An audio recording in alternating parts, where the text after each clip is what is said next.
What photojournalists do when they're not shooting hard news is that they're looking for a feature story.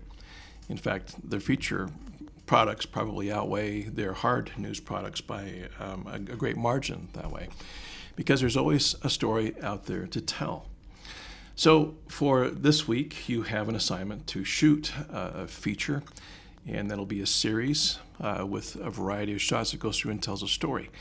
And that story needs to fall under some parameters. Usually it's something that's kind of timeless, or it's a slice of life. It's something that everybody can relate to, or it's something that maybe is a little bit inspiring there.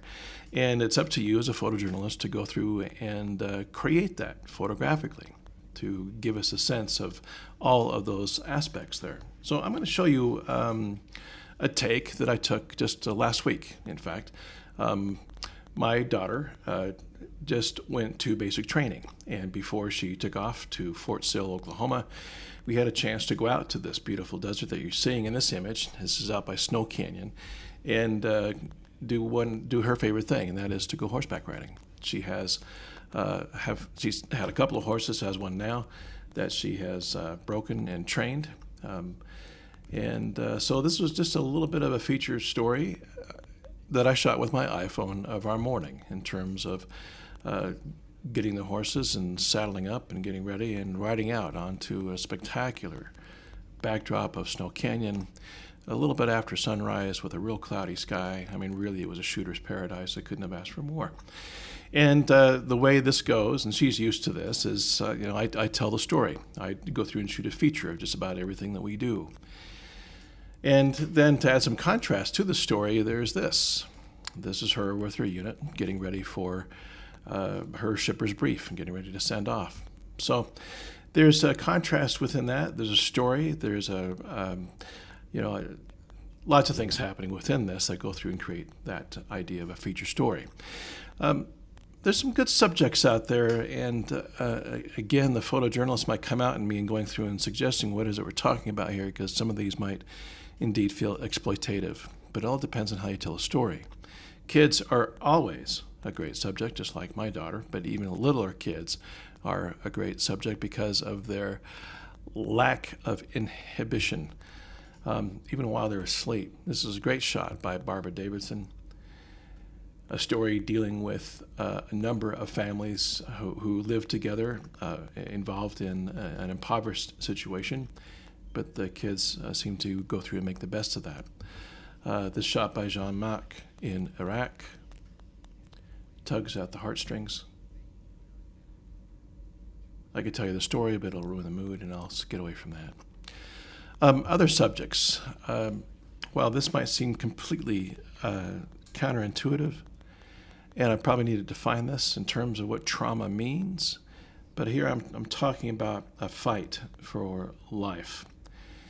And to find some inspiration within that fight, like Preston did here with this woman's fight with her terminal leukemia, her hospice care, things that are going on within the story, the way she interacts with her kids, and what she has to do on a regular basis just to keep the day-to-day going. Issues are always a great subject, and we live in an area where maybe those issues aren't so apparent. They sure were really 2008, 2009, when we had miles and miles of stubbed-in subdivisions that were never built. It became certainly a photographic issue of what was happening on economically with our city at the time, with the nation in that respect. Here is a shot dealing with immigration. This was done by Don Bartletti, sorry about that, on a story that chronicled the journey of the young boys and girls who made their journeys from the impoverished and dangerous areas of South America up through Mexico and then into the United States, where they were met with a closed border. Or the issues of politics. One of my favorite photographers is a woman by the name of Scout Chufengchen, and she was the go-to photojournalist for the second Obama campaign. And Scout has a way of going through and using her frame breaking the rules to go through and tell some stories that way. She also breaks what I call the 5'7" syndrome. She has a way, she's not so tall herself, but she has a way to get her camera up above or down below to go through and increase perhaps our objectivity in terms of what's going on. Candids are always great subjects, and if you want to shoot candids, you need to have a good telephoto lens. So you are no longer a part of the story as a photographer. It allows you to get away from what's going on and then to go through and pull into your frame perhaps something that nobody else would see. Again, this is Scout TIFF Engine's take here, this one, and then this one. Not a telephoto lens, it's a standard, but still she's able to go through, because she's changed her level, she's down below that 5'7" syndrome, to go through and capture a different angle of the president.